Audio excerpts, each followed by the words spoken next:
how Southampton came close to shocking Manchester City in front for 69 minutes at the Etihad before a couple of goals turned it around. A late winner as well from Kyle Walker of all of those sources. Manchester City somehow found a way. Were you in doubt at any point, Janusz? No, I think you and I watched it at the same time. I always felt that way, but you know, we just do because there's so much talent with Manchester City. So we take that for granted. And you know, how many teams in the world do you think of, like Manchester City, that no matter what the result, if it's negative for them, where you say, they'll find a way? There's not many, right? We've talked about some, and some big clubs lost today in Europe. We've talked about Barca and many others. Maybe Barca years ago was that sort of team. With Manchester City, it didn't bother me. What bothered me was a little bit is that it's one of those games when I think they can lose points. I'm not saying lose games because they don't have a plan B, and they choose not to have a plan B, right? They always want to thread that needle. And I think at times, of course, you know, from time to time, you're going to get that team, be it Norwich City, whatever it may be, that it just doesn't work, but you just insist on doing the same thing over and over and over again. So that bothered me. But, you know, look, I mean, the first goal, once the first went in, I think you and I knew, and credit to Kyle Walker, because that ball, I mean, the power was in the, I don't know if that was a cross or a pass because it was kind of low. And Aguero, of course, almost kind of finding himself just where, oh my goodness, how did that get through? Because there are like 4 Southampton defenders. But credit to Southampton. And look, when you get hammered 9-0 and then you lose, you know, 3-1 to this Manchester City, pride takes over a little bit. You know, Hasenhüttl has been under pressure, I have to imagine. So their performance was tremendous for a while. We saw the defeat to Norwich, we saw the defeat to Wolves where plan A didn't work and plan B wasn't implemented. It sometimes costs them, doesn't it? I mean, I think the equalising goal from Aguero was their 19th shot of the day, but the first on target. There was a period during that game where Southampton were organised.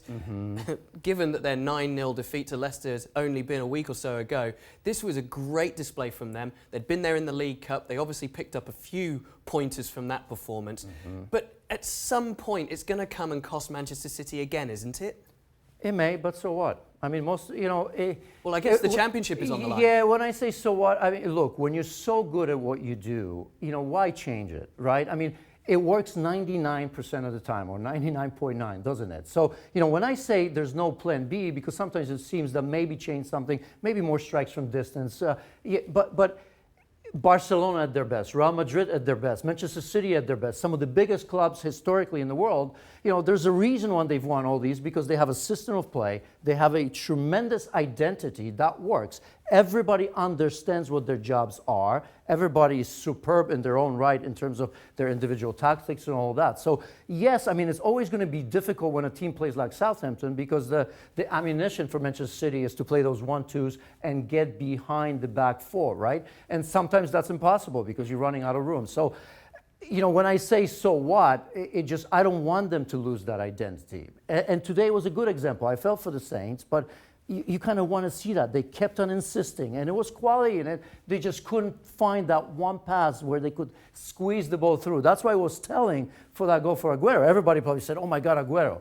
Watch this again. Aguero probably never expects for that ball to get through. He's just standing there. We saw him kind of walking about, and Kyle Walker delivered a great ball, probably only because he almost ran out of room. Then we were like, did he keep that in? So, look, I think Manchester City are a wonderful team. Are they going to lose some points here and there? Of course they will. But, you know, so far it served them well under Pep Guardiola.